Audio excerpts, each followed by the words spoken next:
Dear followers, the topic of circumcision is quite broad. In the first part, we introduced what circumcision is, how it is performed, and the key discussions surrounding it. Now, let's continue from where we left off and try to complete the topic in this video.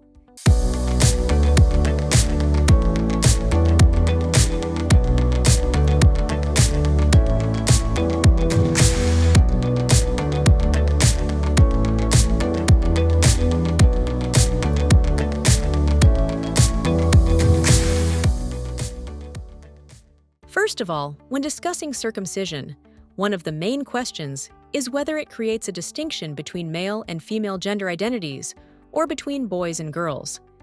There have been societal objections in this regard.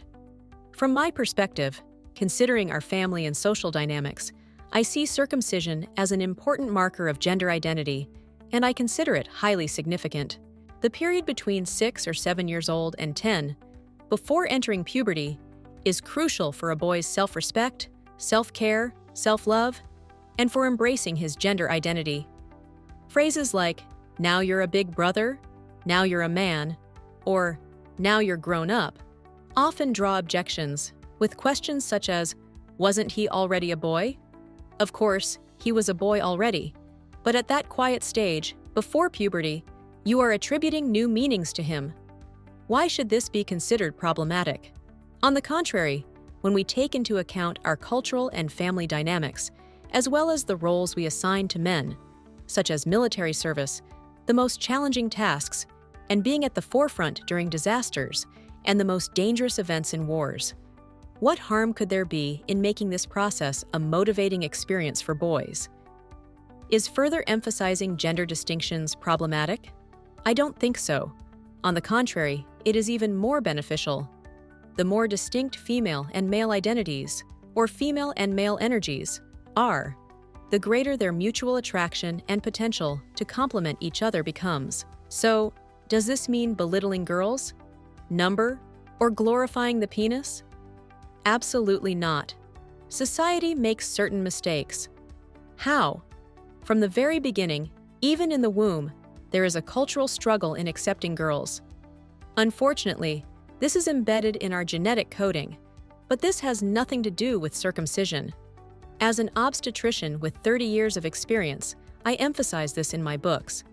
First and foremost, these inequalities need to be eliminated.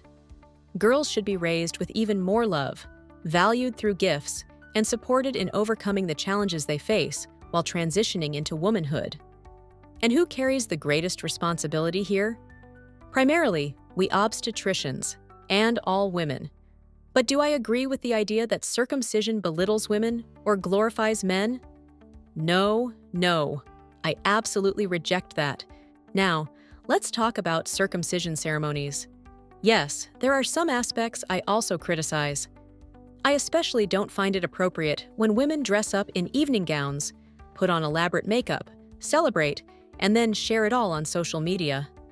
In my opinion, circumcision ceremonies should be a space where boys can have fun with their friends, wear special outfits, and if they wish, even ride a horse.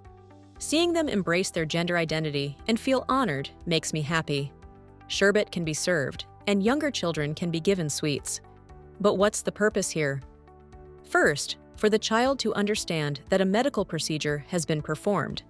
Second, in accordance with Islamic belief, for him to feel proud of undergoing a practice recommended by the Prophet. And lastly, for parents to educate their child about the benefits of circumcision in terms of sexual health. This is extremely important. So what about infants?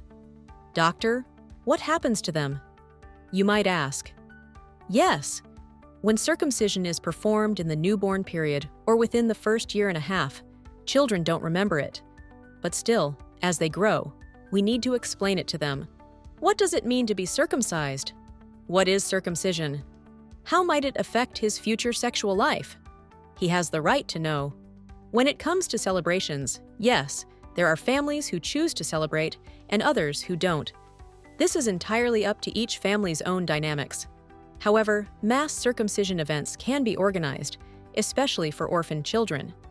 This can be a great opportunity for them to feel like individuals and see that they are valued members of society.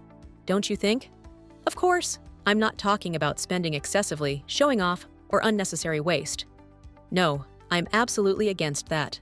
Certainly, the topic of circumcision should actually be addressed alongside female circumcision. This is where misunderstandings arise.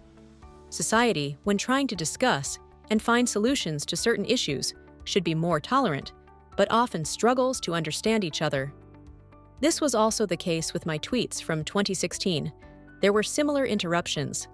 Hoodoplasty surgery involves the removal of the female prepuce. It is done to increase clitoral orgasm and enhance a woman's pleasure, and in a way, it could be considered a form of female circumcision. However, since in our minds, we immediately associate it with African circumcision or pharaonic circumcision, we tend to react quickly and fail to fully understand the issue. As a physician, I find it very difficult to explain the distinction between these two practices to society. On one hand, there is a group of doctors who aim to enhance female sexuality and increase happiness. On the other hand, in Africa and the Middle East, there are harmful, outdated customs that involve mutilating women's vulvas, destroying their sexual lives, and accusing them of immorality.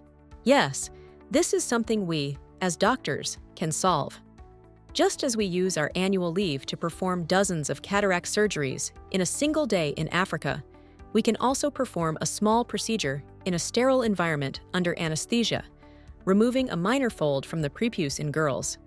This way, we can prevent extreme procedures performed in unsanitary conditions, where girls are subjected to pain and third-degree mutilations involving the complete removal of the vulva. We'll have a separate video for questions and answers. You can also benefit from the format where we address the most trending topics one by one. But in general, yes, one important issue discussed about circumcision is how it affects sexual life.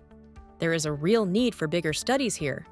For example, is there a difference in early ejaculation, pleasure, and orgasm quality between circumcised and uncircumcised men? And is there a difference for the women they are with? We don't know this. To find out, we need to get explanations from the same man who has experienced both circumcised and uncircumcised periods, and from the same woman who says, "I felt like this when he was uncircumcised, and like this when he was circumcised." However, here's what I think. Just as Hoodoplasty enhances a woman's pleasure, I believe circumcision increases a man's pleasure as well. When the prepuce is removed, I think the man feels the cervix and vaginal walls better during intercourse, and I believe that a circumcised man experiences greater pleasure. When we look at it in terms of infection risk, this has been scientifically proven. We have numerous studies and articles on this topic, and it is clear that circumcised men have a much lower risk of contracting HIV and HPV. This is a significant finding, and similarly, women with circumcised partners also have a lower chance of contracting these viruses.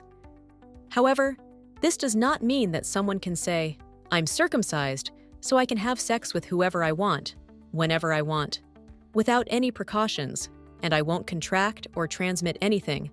That is simply not true. Unprotected sex always carries risks. Therefore, people in risk groups should get vaccinated and never neglect condom use. In fact, what really needs to be discussed is the risks of having multiple partners rather than circumcision itself. Still, scientific evidence clearly shows that circumcision has a protective effect against infections.